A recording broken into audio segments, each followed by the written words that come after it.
नमस्कार दोस्तों, 8 मई 2021 के डेली न्यूज़ एनालिसिस में आपका स्वागत है। देखते हैं कौन कौन सी इंपॉर्टेंट न्यूज़ आज डिस्कस करेंगे। पहली न्यूज़ सुप्रीम कोर्ट की तरफ से आ रही है। Citizens have right to know what transpires in judicial proceedings.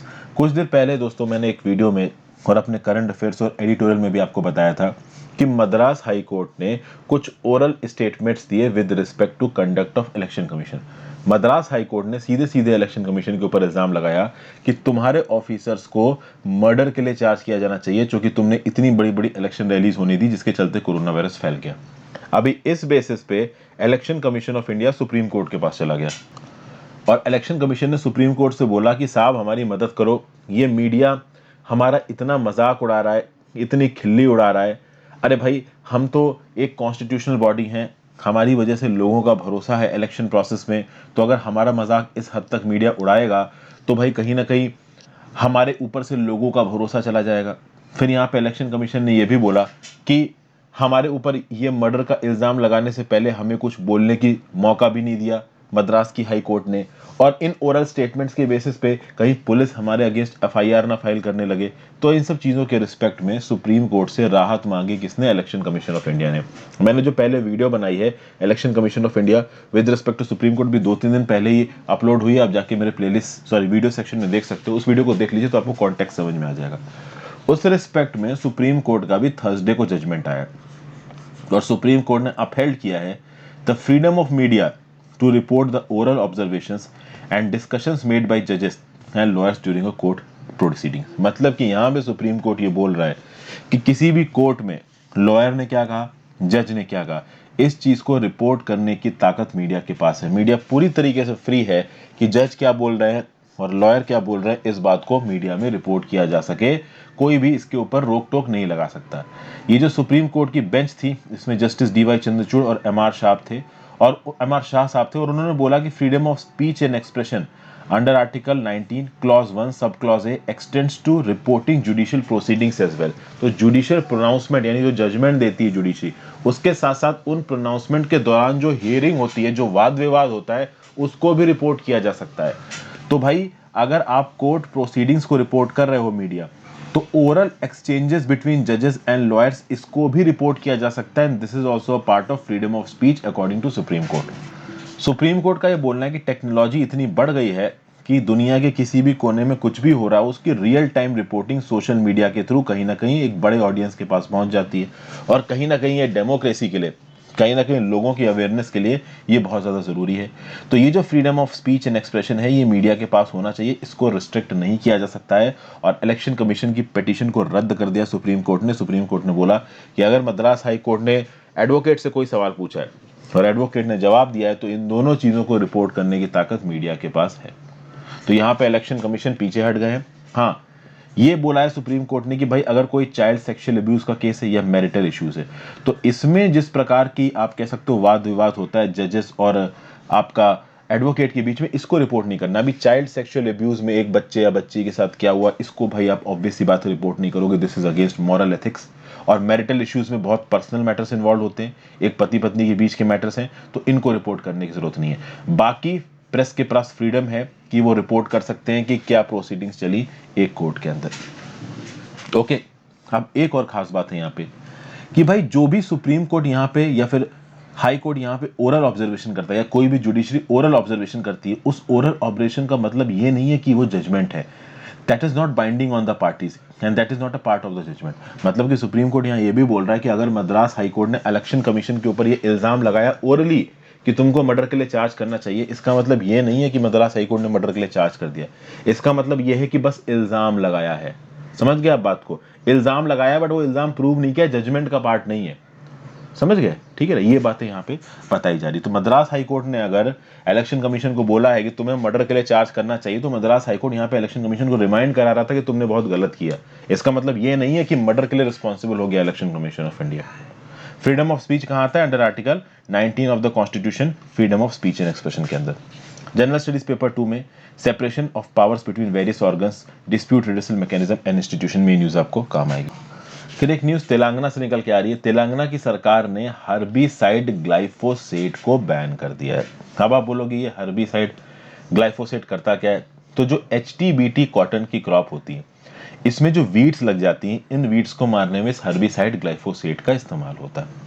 सरकार ने इसको क्यों बैन किया? सरकार ने इसको इसलिए बैन किया क्योंकि इस ग्लाइफोसेट के एक्सेसिव यूज की वजह से सॉइल और ह्यूमन हेल्थ को नुकसान पहुंच रहा है। सरकार ने यहाँ पे, राज्य सरकार ने एक स्टेटमेंट रिलीज किया है कि कोई भी अगर इस बैन को वायलेट करता है तो उसको इंसेक्टिसाइड एक्ट 1968 के अंदर जेल हो सकती है, सजा हो सकती है। तो मैन्युफैक्चरर्स, डीलर्स और रिटेलर्स को थोड़ा ज़्यादा कॉशियस रहना पड़ेगा।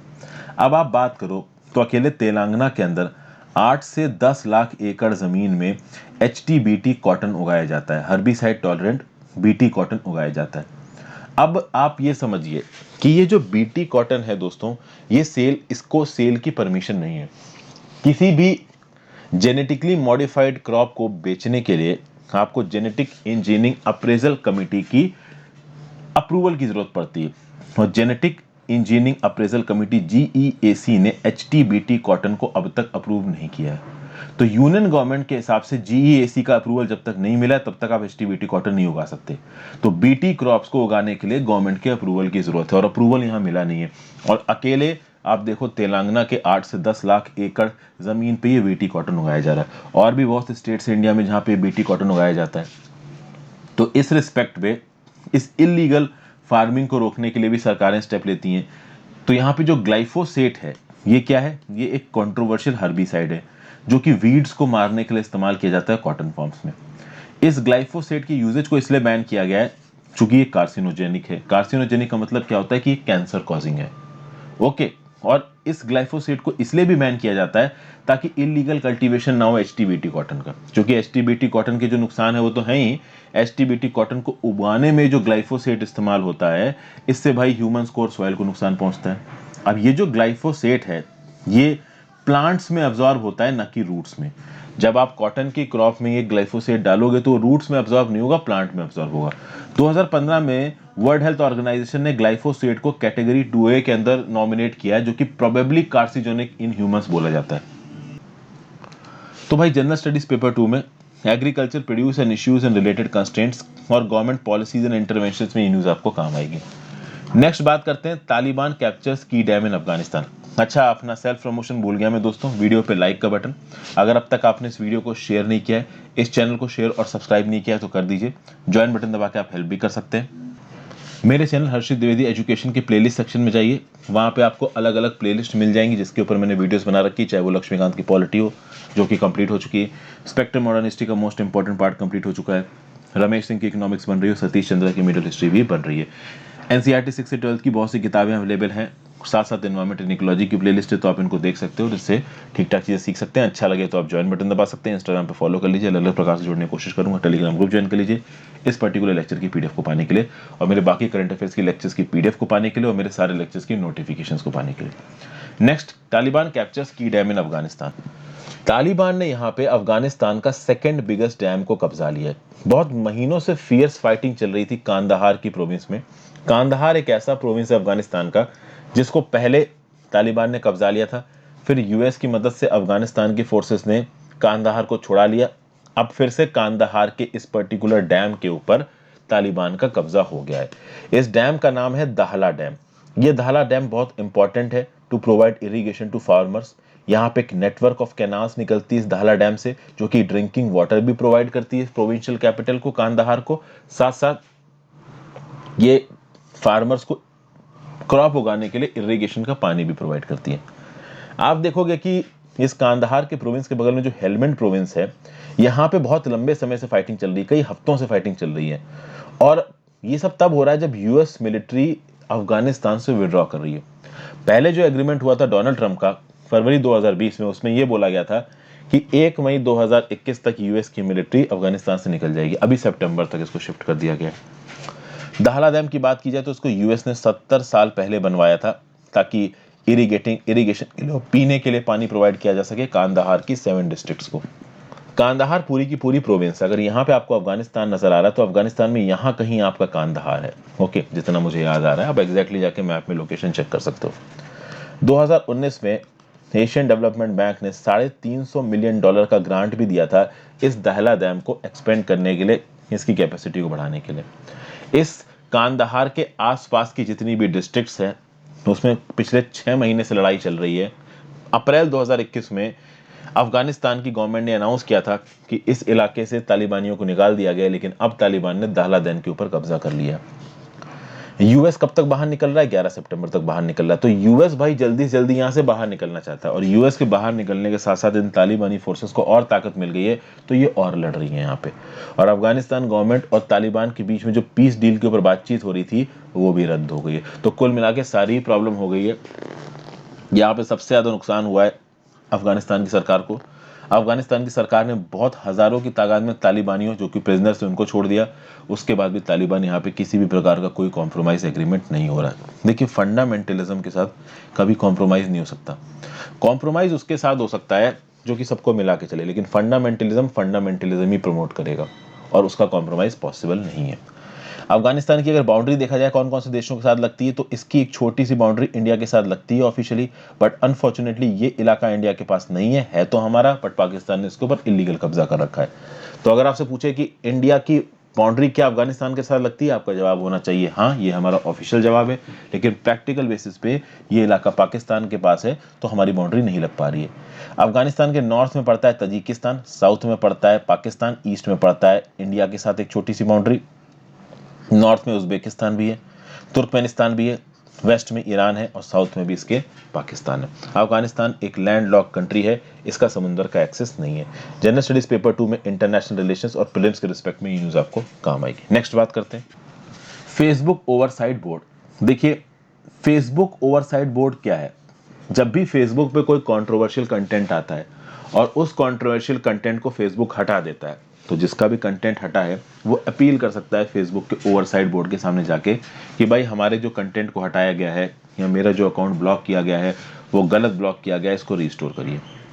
तो यूएस प्रेसिडेंट डोनाल्ड ट्रंप के फेसबुक अकाउंट को ब्लॉक कर दिया था फेसबुक ने। ओके, किस पे ब्लॉक किया था?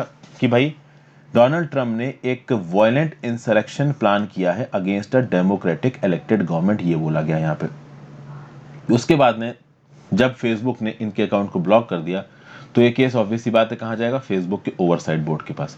फेसबुक के ओवरसाइट बोर्ड ने यहां पे बोला है कि भाई फेसबुक ने ये जो जनवरी 2021 में यूएस प्रेसिडेंट डोनाल्ड ट्रंप का अकाउंट हटाया था, ये सही किया था।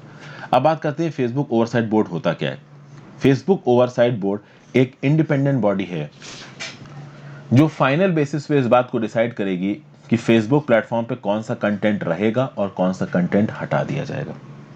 आप समझिए, फेसबुक को एक प्लेटफॉर्म फॉर फ्री स्पीच बना के रखना है, और जो प्रॉब्लमेटिक स्पीचेस हैं, जो कंट्रोवर्शियल स्पीचेस हैं, जो कंट्रोवर्शियल स्टेटमेंट्स हैं, अकाउंट्स हैं, उनको हटाना है।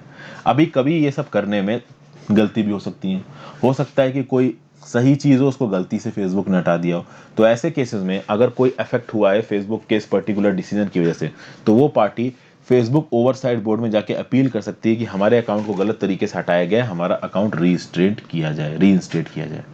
तो भाई फेसबुक भी और यूजर्स भी केसेस को रेफर कर सकते हैं फेसबुक ओवरसाइट बोर्ड को, और फाइनली फेसबुक ओवरसाइट बोर्ड जो डिसीजन लेगी वो बाइंडिंग होगा। तो यहाँ पे अगर फेसबुक की ओवरसाइट बोर्ड ने बोला होता कि डोनाल्ड ट्रंप का अकाउंट गलत हटाया गया है, तो उस केस में डोनाल्ड ट्रंप के अकाउंट को रीइंस्टेट करना पड़ता फेसबुक को। लेकिन अब यहाँ पे फेसबुक ओवरसाइट बोर्ड ने बोल दिया है कि डोनाल्ड ट्रंप का जो अकाउंट ब्लॉक किया गया वो सही ब्लॉक किया है, तो अब उनका अकाउंट ब्लॉक ही रहेगा।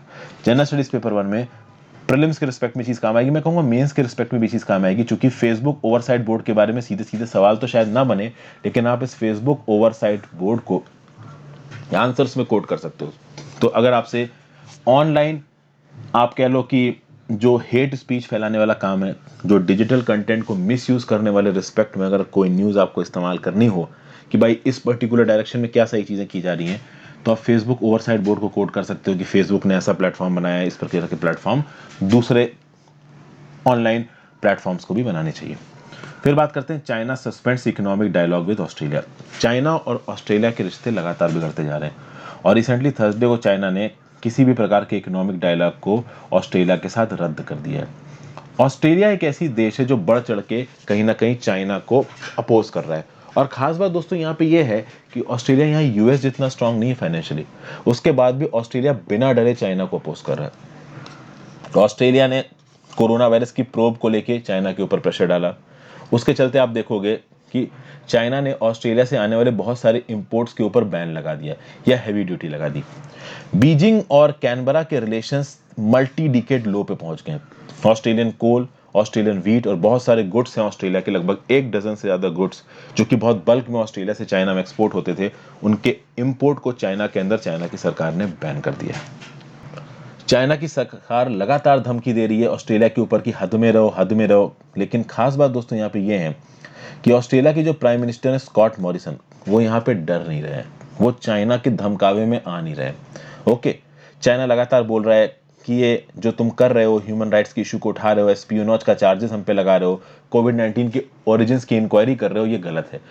मैं आपको बता दूं कि ऑस्ट्रेलिया में 2020 में एक मैसिव साइबर अटैक हुआ था। वो साइबर अटैक भी ऑस्ट्रेलिया ने इल्जाम लगाया था कि चाइना ने करवाया है।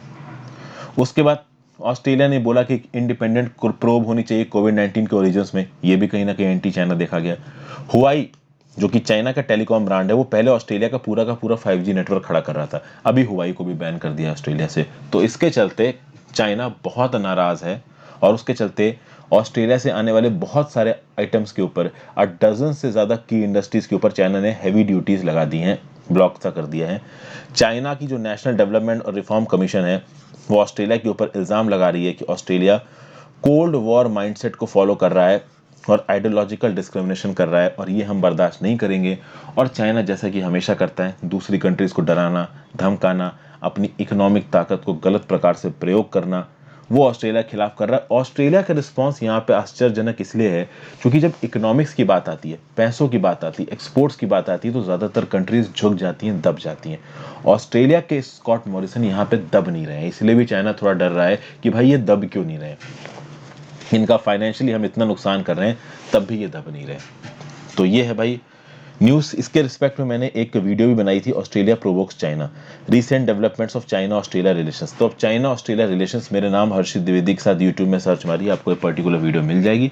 यहाँ से आपको काफ़ी आइडिया लगेगा इस पूरे टॉपिक का, तो एक बार इस वीडियो को जरूर देख लें। जनरल स्टडीज पेपर 2 में international relations of fact for prelims में ये चीज़ आपको काम आ सकती है। और आज की last news, talks intensify on bringing US back to Iran nuclear deal. भाई चौथी round of high level talks हुई है फ्राइडे को, जहां पे बातचीत करी गई है कि कैसे इस ईरान न्यूक्लियर डील में JCPOA यानी joint comprehensive plan of action में यूएस को वापस लेके आया जाए। यहां पे बात हो रही है कि पहले आप ईरान बोल रहा है पहले सैंक्शंस हटाओ, यूएस बोल रहा है तुम पहले JCPOA के प्रोविजंस को मानो। डोनाल्ड ट्रंप ने गधों की तरह 2015 की डील को 2018 में रद्द कर दिया। डोनाल्ड ट्रंप ने बोला कि डील को रीनिगोशिएट करने की जरूरत है। अभी जो डील साइन हुई थी उसके ऊपर नेगोशिएशन 2013 से चल रहे थे, बड़ी मुश्किल से 2015 में साइन हुई। तुमने बोला तुम रीनिगोशिएट करोगे, रीनिगोशिएट तो मजाक था, तुमने डील कैंसिल करवा दी। अभी ट्रंप ने जब डील कैंसिल करी तो ट्रंप ने और यूएस ने सैंक्शंस लगा दिए फिर से ईरान के ऊपर। ईरान सैंक्शन नहीं हटाना चाहता है, तो ईरान ने बोला कि ठीक है तुम नहीं मान रहे हो तो हम भी नहीं मान रहे हो, हम भी अपना यूरेनियम इनरिच करेंगे। और ईरान स्टेडली अपने जो भी डील वायलेशंस थे, डील के जो प्रोविजंस थे, उसको वायलेट कर रहा था, यूरेनियम को लगातार इनरिच कर रहा था।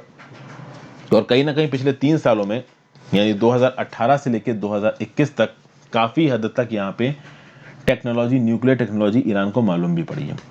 अब यहाँ पे जो बाइडेन बोल रहे हैं कि वो joint comprehensive plan of action को ज्वाइन करेंगे।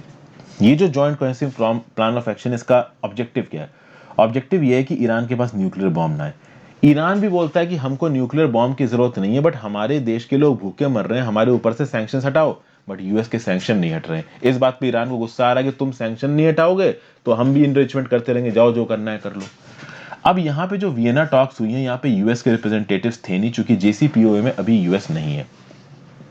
इस वियना टॉक्स में काफी सारी बातें हुई हैं, यूएस को JCPOA में वापस लाने की बात की है और ईरान ने कहीं ना कहीं इंटरेस्ट जताया JCPOA ज्वाइन करने में।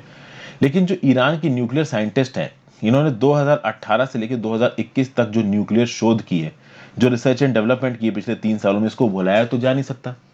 तो जो सेंट्रीफ्यूज अभी के लिए ईरान ने डेवलप कर रखे हैं, अगर मान लो JCPOA में यूएस से वापस आ जाता है और सैंक्शंस ईरान के ऊपर से हट जाते हैं, तो इन सेंट्रीफ्यूजेस का क्या होगा इस बात पे भी क्लैरिटी नहीं है। इनको डिस्ट्रॉय किया जाएगा या मॉथ बॉल किया जाएगा। मॉथ बॉल का मतलब होता है कि किसी चीज को अच्छी हालत में रखना, उसको इस्तेमाल ना करना ताकि फ्यूचर में इस्तेमाल किया जा सके। और लॉक्ड अवे का मतलब बंद कर देना, ऑफलाइन का मतलब बिल्कुल ऑफलाइन रखना उनको। तो अगर JCPOA यूएस से ज्वाइन करता है और ईरान भी एग्री कर जाता है तो उसके बाद एग्जिस्टिंग सेंट्रीफ्यूजेस का क्या होगा, इसके बारे में भी कोई जानकारी सामने निकल के नहीं आई है। JCPO है, joint comprehensive plan of action. 2013 से लेकर 2015 तक जो बातचीत हुई ईरान और P5+1 प्लस EU में, P5 में China, France, Germany, Russia, United kingdom यानी यूनाइटेड नेशन सिक्योरिटी काउंसिल के 5 परमानेंट मेंबर्स, सॉरी जर्मनी इसमें नहीं है, China, France, Russia, United kingdom और यूनाइटेड स्टेट्स, ये 5 परमानेंट मेंबर्स हैं। एक जर्मनी जुड़ गया, एक EU जुड़ गया। इन सब ने मिलकर ईरान के साथ एक डील स्ट्राइक की थी। उस डील को यहाँ पे डोनाल्ड ट्रंप ने तोड़ दिया था, उसी को फिर से बाइडेन शुरू करने की बात कर रहे हैं। तो देखते हैं इसमें क्या निकल के आता है। रिसेंटली जो वियना में टॉक्स हुए हैं, ऐसा लग रहा है कि फिर से JCPO के ऊपर जल्दी ही कोई डिसीजन लिया जा सकता है US के द्वारा। ये ईरान का नक्शा है। ईरान के साथ कौन कौन से देशों की बाउंड्री लगती है, तो इधर आपको अजरबैजान नजर आ रहा है, छोटी सी बाउंड्री अर्मेनिया के साथ, टर्की के साथ एक बड़ी बाउंड्री है, वेस्ट में इराक है, साउथ में पर्शियन गल्फ और गल्फ ऑफ ओमान है, ईस्ट में पाकिस्तान है, अफगानिस्तान है और तुर्कमेनिस्तान, और नॉर्थ में है आपका कैस्पियन सी। तो ये था आपका overall analysis. Thank you for watching friends, have a great day, good bye.